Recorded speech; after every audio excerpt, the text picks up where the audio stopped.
Hello everyone, मैं मिथुन सिंह स्वागत करता हूं आप सभी का। आशा करता हूं आप सभी बहुत अच्छे होंगे। झारखंड कर्मचारी चयन आयोग यानी कि जेएसएससी के द्वारा जेई का सिलेबस, आई रिपीट, जेई का सिलेबस जो है जारी कर दिया गया है। इस वीडियो में हम लोग सिर्फ और सिर्फ जेई के सिलेबस के बारे में जानेंगे पूरे डिटेल्स में, और जो इम्पोर्टेंट कुछ हाइलाइट्स हैं वो आपके साथ में शेयर कर देता हूं। इसका जो शॉर्ट फॉर्म है वो याद रखिएगा, जब भी आप फॉर्म भरने के लिए ऑनलाइन जाओ तो आपको पता होना चाहिए JDLCCE 2023 रेगुलर के नाम से ये वैकेंसी आपके सामने कंप्यूटर पे फ्लैश होगी या फिर लैपटॉप पे, किसी भी स्क्रीन पे जिस पे आप यूज़ कर रहे हो। अब देखिए, जो इम्पोर्टेंट डेट है वो मैं आपके साथ शेयर कर देना चाहता हूँ। देख लेता हूँ मैं। देखिए, अप्लीकेशन 100 रुपये का है, और अगर आप SC ST कैटेगरी से बिलोंग करते हो तो 50 रुपीज़ में ये आपका काम चल जाएगा। इन्होंने जो है एग्ज़ाम की फ़ी जो है कम रखी है। और अब देखिए, यहाँ से ये देख लो, ये फाइनली यहाँ से आपको कुछ चीज़ें दिखेगी। एज की अगर आपको गणना करनी है तो आप यहाँ से जो है अलग अलग इंजीनियरिंग सेक्टर के लिए अलग अलग इन्होंने जो है एज क्राइटेरिया रखा है। आप यहाँ से चीज़ों को देख पाओगे। मैक्सिमम एज जो है वो है 35 साल, और मिनिमम जो है वो एक 18 वर्ष रखी गई है। तो इन चीज़ों को ध्यान में रखिएगा, और अपना जो भी आवासीय प्रमाण पत्र है, आई मीन डोमिसाइल है, वो आपको करके रखना होगा, ताकि फॉर्म भरते समय यह आपको ज़रूरत पड़ेगी ही पड़ेगी। तो चलिए सिलेबस को हम लोग देख लेते हैं, और सारी जानकारियाँ जो है आपके साथ मैं साझा कर देता हूँ। देखिए, आवेदन करने की जो तिथि है वगैरह यहाँ से आप देख सकते हो कि आप 29/6 से 1/7 तक आप आवेदन कर सकते हो। और उसके बाद भी कोई डाउट हो तो नीचे कमेंट करके आप पूछ लीजिए, ताकि कोई भी डाउट हो तो वो आपको पता चल पाए। सिग्नेचर के लिए अलग से अब देखो, ये रहा परीक्षा का पैटर्न जो आपके साथ में शेयर करूंगा। सिंस आप इंजीनियर हो तो आपको छोटी छोटी चीज़ें पता ही होनी चाहिए।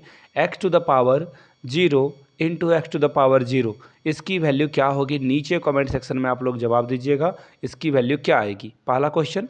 दूसरा क्वेश्चन मैं आपके साथ ये पूछना चाहता हूँ, x⁻0 प्लस x⁻0 की वैल्यू क्या आएगी, नीचे कमेंट करके आप लोग बताइएगा।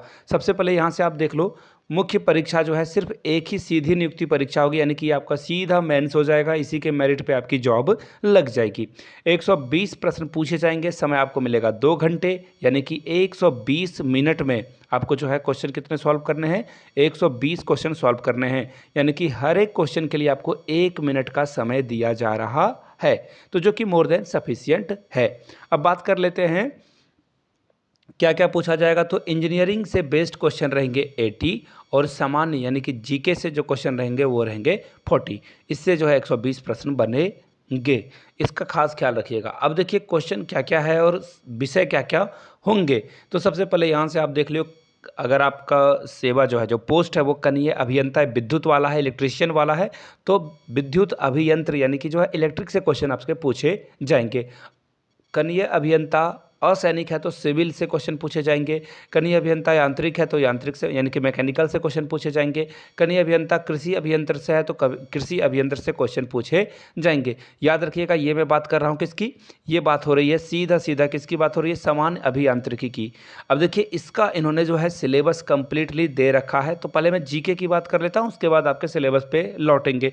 जीके भी आपको जो है करने हैं, और जीके भी मेरिट में शामिल है। देखिए क्या क्या पूछा जाएगा, समसामयिक घटनाएं यानी कि करंट अफेयर्स, यहाँ पे आपको 1-2 क्वेश्चन देखने को मिल जाएगा। करंट अफेयर्स तो यहाँ पे रहेगा ही रहेगा, और करंट अफेयर्स में देखिए जो सारी जानकारियाँ हैं ना, जो इन्होंने पूछा है वो आपको यहाँ पे देखने को मिल जाएगा। क्या क्या, तो वैज्ञानिक प्रगति यानी कि जो भी साइंटिफिक चीज़ें हो रही है उसके बारे में आपको जानकारी होनी चाहिए। नेशनल और इंटरनेशनल प्राइज़ के बारे में, भारतीय भाषाओं के बारे में आपको जानकारी होनी चाहिए। पुस्तक, लिपि, राजधानी, मुद्रा यानी कि जो इम्पोर्टेंट कंट्री है, जैसे कि यूक्रेन हो गया, रसिया हो गया, जहाँ पे अभी वॉर चल रहा है, वहाँ की करेंसी क्या है, वहाँ के प्रेसिडेंट कौन है, वहाँ की जो कैपिटल है यूक्रेन की वो क्या है, कीव है जैसे कि। तो इन चीज़ों पे क्वेश्चन पूछा जाएगा। भारत का इतिहास यानी कि इंडिया की हिस्ट्री के बारे में क्वेश्चन पूछ लिया जाएगा। आगे अगर आप देखो तो कल्चर, भूगोल, पर्यावरण, आर्थिक परिदृश्य, स्वतंत्रता आंदोलन, भारतीय कृषि, प्राकृतिक संसाधनों की प्रमुख विशेषताएं, इससे प्रश्न पूछा जाएगा। देश की जो राजनीतिक प्रणाली है, पंचायती राज है, सामुदायिक विकास है, और पंचवर्षीय योजना से भी प्रश्न पूछ लिए जाएंगे।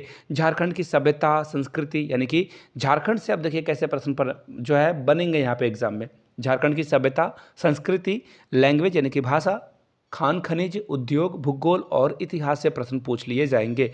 झारखंड के प्रमुख खेल खिलाड़ी कौन है, पर्सनैलिटी क्या है, नागरिक उपलब्धियां क्या है, पुरस्कार कौन कौन से जीते हैं, अंतर्राष्ट्रीय महत्व के विषय क्या हैं, इससे प्रश्न पूछ लिया जाएगा। जीके की अगर बात करें तो साइंस से क्वेश्चन कुछ बनेंगे जो कि एक 10th क्लास पास स्टूडेंट के पास जितनी जानकारियाँ होनी चाहिए सामान्य विज्ञान की, जनरल साइंस की, वो आपके पास होनी चाहिए। सेम है मैथमेटिक्स के लिए भी, जो आपके पास होनी चाहिए। रीजनिंग का भी सेम रहने वाला है। अब देखिए कंप्यूटर से भी कुछ क्वेश्चन पूछे जाएंगे। अब देखिए मैकेनिकल के लिए अलग सिलेबस इन्होंने दे रखा है। इसके अलावा जो सामान्य जो पेपर 1 रहेगा उसमें देखिए क्या क्या पूछा जाएगा। यहाँ से देख लो, सिविल इंजीनियरिंग पार्ट ए पूछा जाएगा, बिल्डिंग मटेरियल्स, एस्टिमेशन, कॉस्टिंग और उसकी जो वैल्यूएशन है, सर्वेइंग है, सॉइल मैकेनिज्म है, इससे क्वेश्चन पूछा जाएगा। हाइड्रोलिक्स से क्वेश्चन पूछा जाएगा, irrigation engineering, transportation engineering, environmental engineering से प्रश्न पूछे जाएंगे। स्ट्रक्चरल इंजीनियरिंग में देखिए theory of structure, concept, technology, RCC design क्या है, स्टील डिज़ाइन क्या है, इससे प्रश्न आपको देखने को मिल जाएगा। आगे देखिए इलेक्ट्रिकल इंजीनियरिंग पार्ट बी में जो बेसिक कॉन्सेप्ट है, सर्किट लॉ क्या है, मैग्नेटिक सर्किट क्या है, एसी फाउंडेशन जो फंडामेंटल्स है उससे प्रश्न पूछ लिए जाएंगे। मेजरमेंट एंड मेजरिंग इंस्ट्रूमेंट से क्वेश्चन पूछा जाएगा। इलेक्ट्रिकल मशीन से क्वेश्चन पूछा जाएगा। फ्रैक्शनल जो किलोवाट मोटर है, सिंगल फेज इंडक्शन मोटर है, इससे क्वेश्चन पूछ लिए जाएंगे। तो एस्टिमेशन और कॉस्टिंग से भी प्रश्न पूछा जाएगा। ये जनरल पेपर की बात हो रही है जो सभी को देना होगा। मैकेनिकल इंजीनियरिंग पार्ट बी में देखिए ये मैंने आपको बता दिया है। इसके अलावा मैकेनिकल इंजीनियरिंग पार्ट सी में theory of machine, machine designing क्या होती है, first law of thermodynamics, second law of thermodynamics, air standard cycle for IC engines, IC engine performance क्या होती है, आईसी इंजन कंबशन क्या होता है, तो इससे क्वेश्चन पूछ लिया जाएगा। कुछ और इंपॉर्टेंट पॉइंट को अगर आप देखो तो फ्लूइड काइनेमेटिक्स से क्वेश्चन पूछा जाएगा। ये जो डायनेमिक्स है इससे प्रश्न पूछा जाएगा। आइडियल फ्लूइड क्या होता है, इससे प्रश्न पूछा जाएगा। तो कुल मिलाकर बहुत सारे प्रश्न आपको यहाँ से देखने को मिल जाएगा। पार्ट बी की अगर मैं बात करूँ तो सिविल इंजीनियरिंग के लिए अलग से सिलेबस है, इसकी स्क्रीनशॉट आप ले सकते हो।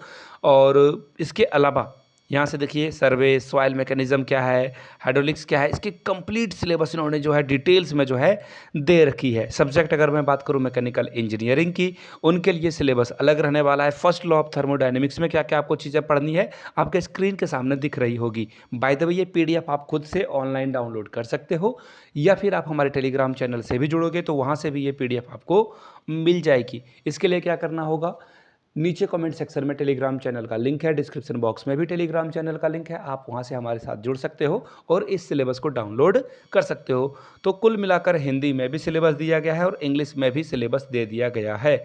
आप चाहो तो इसे डाउनलोड कर सकते हो, पढ़ सकते हो। और कुल मिलाकर बात यह है कि जल्दी से जल्दी फॉर्म आप लोग ऑनलाइन अप्लाई कर दें। वीडियो को यहाँ तक देखने के लिए आपका बहुत बहुत शुक्रिया। Have a good day.